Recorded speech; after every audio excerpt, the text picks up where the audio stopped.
Hello दोस्तों, कैसे हैं आप सभी। उम्मीद करते हैं दोस्तों आप सभी अच्छे होंगे। दोस्तों मैं रविंदर सेजवार और आप सभी का आपके अपने YouTube channel RS coaching centre में स्वागत है। दोस्तों आज हम आपके लिए एक टेस्ट पेपर लेकर आए हैं जिसको हम आपको इस वीडियो में बताने वाले हैं। तो देखिए, इम्पोर्टेंट क्वेश्चंस हैं, बोर्ड परीक्षा की दृष्टि से महत्वपूर्ण भी हैं। ये टेस्ट हमने अपने ऑफलाइन क्लासेस में लिया था और दोस्तों आपके साथ भी इसको शेयर कर देते हैं। हो सकता है ये बोर्ड परीक्षा में आपके लिए मददगार भी साबित हो सकता है। इंपॉर्टेंट क्वेश्चन है, देख लीजिए।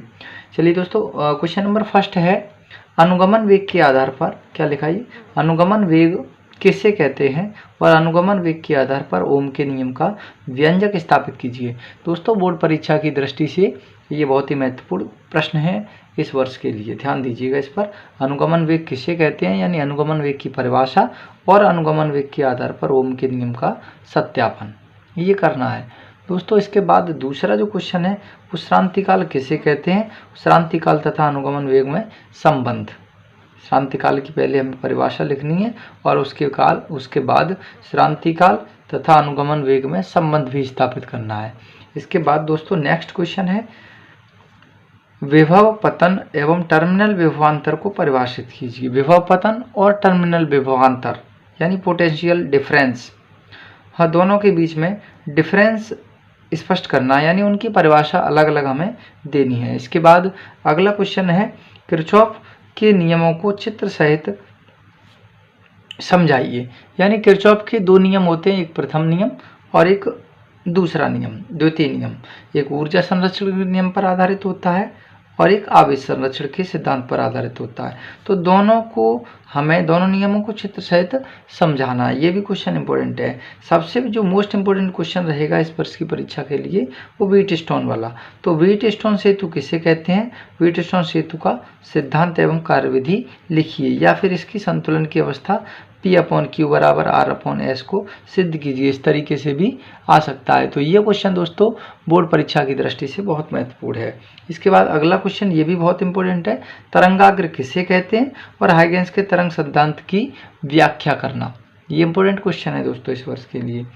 दूसरा और सबसे अधिक इंपॉर्टेंट, हाइगेंस की तरंग संचरण संबंधी कुछ परिकल्पनाएं और संपोषी तथा विनाशी व्यतिकरण की परिभाषाएं, ये भी क्वेश्चन इंपॉर्टेंट है।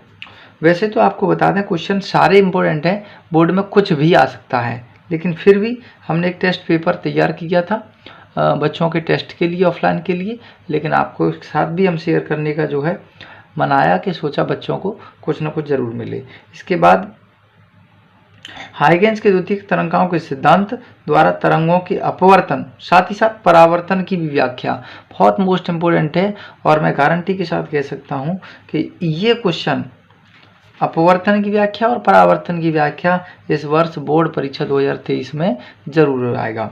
हालांकि ये कहना असंभव है कि आपके पास कौन सा सेट फंसे। दोस्तों एक डिस्ट्रिक्ट में कई सारे सेट खुलते हैं तो किसी न किसी सेट में ये 100% आता ही आता है। कौन सा, हाइगेंस के तरंग सिद्धांत द्वारा तरंगों के अपवर्तन या फिर परावर्तन की व्याख्या, इंपॉर्टेंट क्वेश्चन है बहुत। इसके बाद दोस्तों ध्रुवण एवं कंपन तल से आप क्या समझते हो, ध्रुवण तल और कंपन तल दोनों की परिभाषा अलग अलग लिखनी है। एवं एक क्वेश्चन और है इसी में, अपवर्तनांक तथा तरंग दैर्ध्य में क्या संबंध है वो स्थापित करना है। इसके बाद नेक्स्ट क्वेश्चन, व्यतिकरण एवं विवर्तन से आप क्या समझते हो और कला संबंध स्रोत किसे कहते हैं। एक ही में दोस्तों मिक्स कर दिए, कोई बात नहीं है, इंपॉर्टेंट परिभाषा है, व्यतिकरण और विवर्तन, साथ ही साथ कला संबंध स्रोत भी इंपॉर्टेंट ही है। अगला, दो तरंगों के मध्य पथांतर का व्यंजक एवं फ्रिंज चौड़ाई की परिभाषा।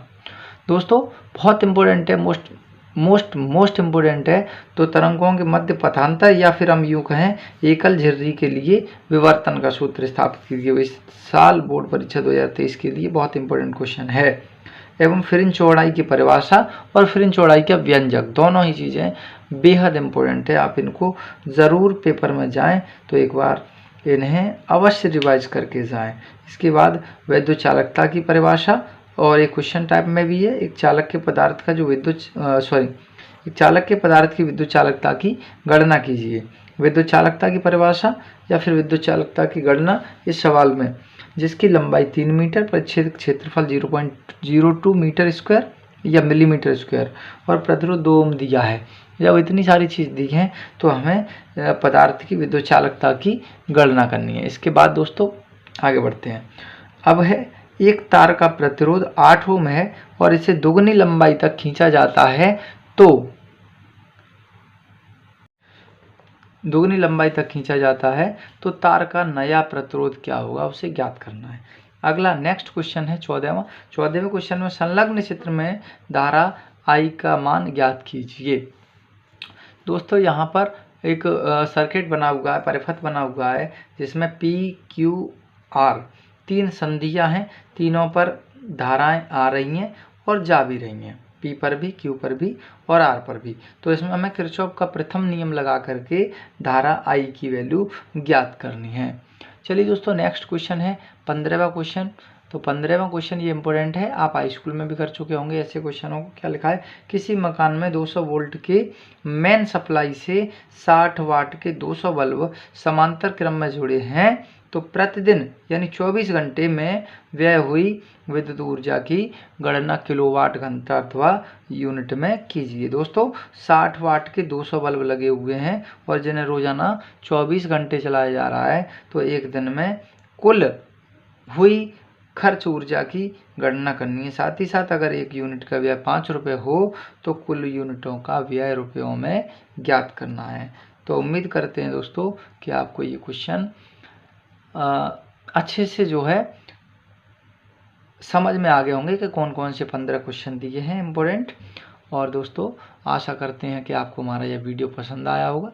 अगर आपको हमारा यह वीडियो पसंद आया हो तो इसको ज़्यादा से ज़्यादा लाइक, शेयर और साथ ही साथ अगर आप हमारे चैनल पर नए हैं तो इसकी सब्सक्राइब भी कर लें और इसके बेल आइकन को भी बटन को प्रेस कर लें, जिससे हर एक वीडियो का अपडेट जो है आपको जल्द से जल्द मिल सके।